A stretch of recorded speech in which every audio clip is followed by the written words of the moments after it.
Mike Moloney from HMEA. How are you? I'm great today. A little snowy out there today, but we made it in one piece. Well, Not that's a problem. good. That's good. Welcome to WMRC, and congratulations on the honor of being our Hometown Hope recipient for the month. Yeah, we're really appreciative. It's nice to connect with folks in our community. We really appreciate the grant and your generosity. Thank you. Our pleasure. Let's start with HMEA. Tell us what HMEA is all about. Okay, so this is our 55th year. Isn't that amazing? That is. I have not been here for all 55 years, but we started back in the day when people actually lived in institutions. At one time, Ray, 7,000 people lived in institutions in Massachusetts, and we've been part of that evolving movement where people moved from institutions into the community.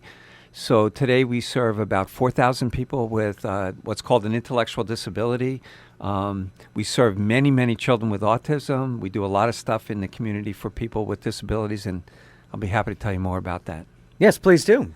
Okay, so the youngest person we've ever served, believe it or not, is someone diagnosed with autism, which is kind of not typical to be diagnosed that early. And then the oldest person we've ever served is 101. Wow. Yeah, someone, Roseanne, who lived in a group home in Attleboro. So right now we connect with about 3,000 families who have children with autism in central Massachusetts through our Autism Resource Central. And you probably know autism is on the rise.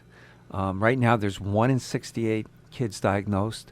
5 times more Compared to like what number from the past? Oh, gosh, it used to be in the thousands. Really? Wow. So right now, Down syndrome, I think, is 1 in 600, for example. Yep. Just learned that last night. Always learning. And so 1 in 68, it's 5 times more prevalent in boys than girls. Wow. So we give families information. We help them think about a hope and a future for their child. It's a really devastating diagnosis.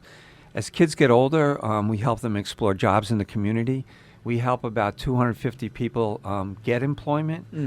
People have disabilities. And to give an example, we have people who are staff at Waters Corporation, the Big Y in Franklin, Lowe's in Milford, at Dean College in Franklin. So people throughout the community with disabilities are working because of the support that we give them. Right here in our listening area. Right here, and that was by design, Ray. Was it?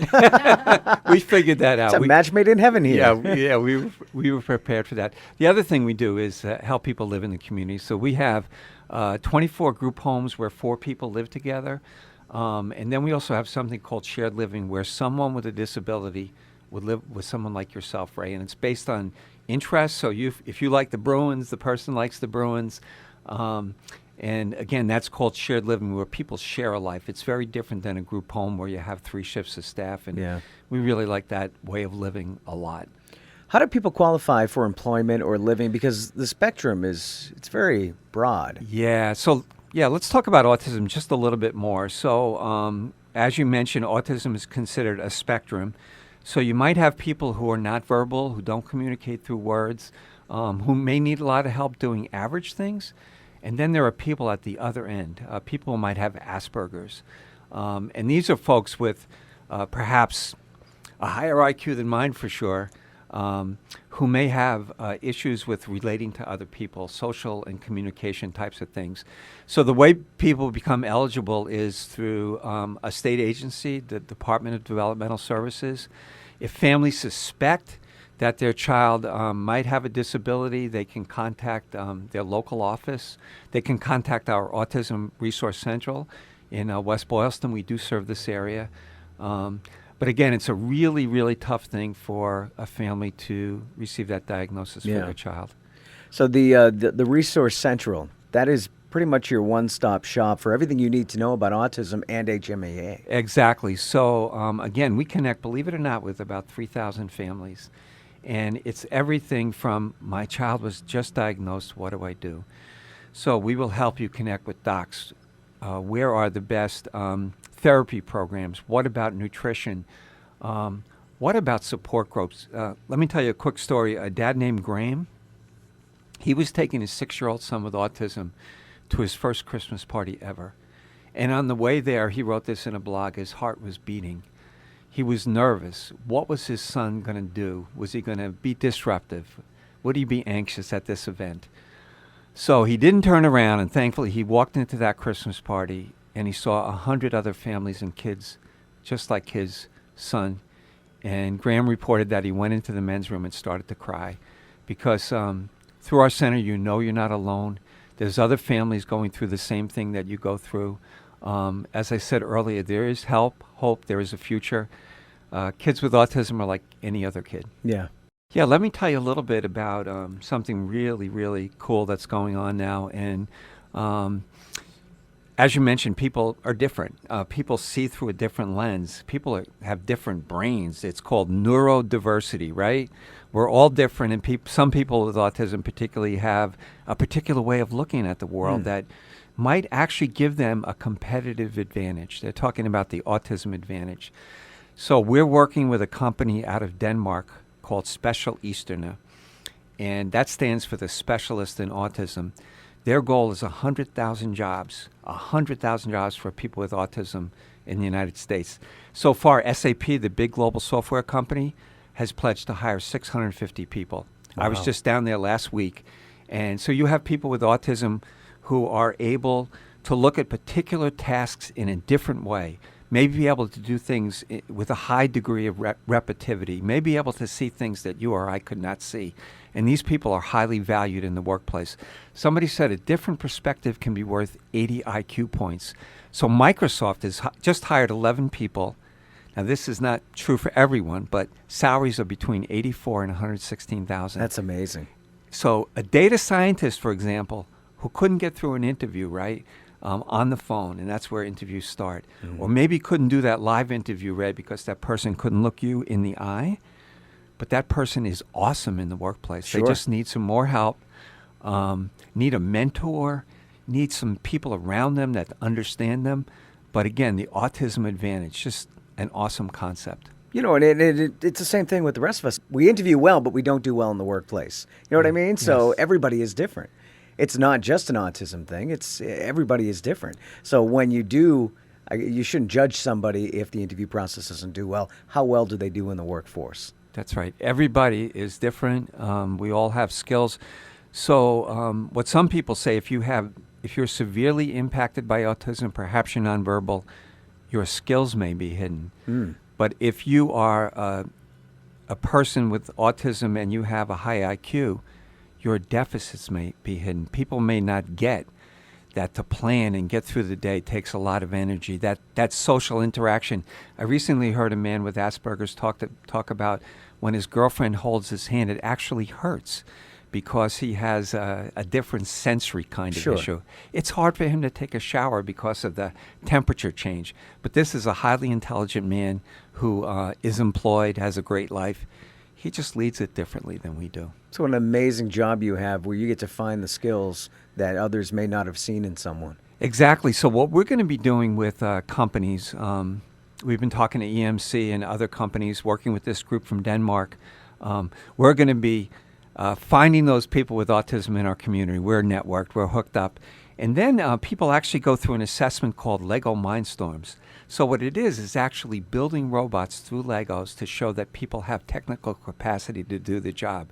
So again, not your ordinary interview, but different ways of looking at things. So the other thing is every company is struggling to find employees going ahead. In Massachusetts, we have an older population.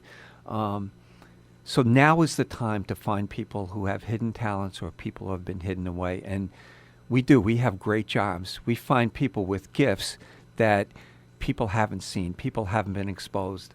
I think everybody, any company would want to take and give people a chance if only they were asked. And that's our job, is to ask. That's it. That's all it takes, right? And That's some right. people were afraid to ask before they hooked up with HMEA. It was Exactly. one of those things where that's it. The rest of my life, I'm just doing this, and I'll never progress. And then they talk to you, and it's, well, wait a minute, let's look at things a different way. Yeah, and it's about, life in a community, and it's about hooking up with others. It's about lives that are important. Again, I started my career in an institution, and it's amazing now, when a child is diagnosed at 3, right away through their insurance, that's something we fought hard for. A family, a mom can get therapy right in the home. We have a board member who works at Hanover, and his son Jackson started to get services at 2 or 3, and now at 6. He is mainstreamed in his regular ed classroom. Wow. Now, Jackson's different than your typical kid. He's not playing basketball. He's tracking sharks on his iPhone. But he's in regular ed, and he's the sweetest kid. He's just awesome. That's amazing. So I think we have the best jobs. We really do. We get to hang out with people who are different. We get to interact with our community, like our walk that's coming up. Yeah, it's the incredABLE Day 2016, right? Let's talk Yeah. about that a little bit. So for, I think it's about 14 years. And MRC, Tom and the gang have been coming out every year. It's been just great. I get interviewed, I remember every year. But EMC has been our host company, and let me tell you how awesome they are. So they have been providing an autism benefit to their staff now for 5 or 10 years. So if your child needs therapy, EMC pays for it. They have something that helps people through the paperwork and stuff like that. They're just an amazing company. So they host our walk. They give us enough IT equipment that we have our own IT business. They help us with all manner of things. So the incredABLE Day is celebrating the able in all of us. So 2,000 people, imagine people are in institutions at one time. Now 2,000 people in our community come out to support their brothers and sisters with disabilities. We raise about $200,000. That's our goal this year. And again, it's that thing about community. I remember one of my friends, he's a little more conservative, let's put it that way. Okay. Yeah. And the first time he came to our walk when the national anthem was being sung, and people in wheelchairs and people with autism and people with cerebral palsy was singing the national anthem, my friend Brian just broke down. He broke down. And I think that's the power. That's the power that we all are working together for a common good. I've been there. I missed last year. I think I've been there the last 3 years before that. And it's an amazing day. Even if you don't run or you're not participating, just being there around those people and around HMEA and EMC, it warms the heart. And for families, so it's a family fun day. Yes. There's all kinds of free activities. There's face painting. Last year we had a Beatles cover band. The Bubble Man is there. We have dog shows, all kinds of things. And it's essentially for free. Yeah. You know, obviously runners pay a registration fee. We raise money through walking. This year, my state representative from Franklin, Jeff Roy, I don't know if you know Jeff. Of course. He's great. He is going to not only run, but he's going to push the wheelchair of the daughter of a board member of ours. Her name is very nice. Chris Biagiotti.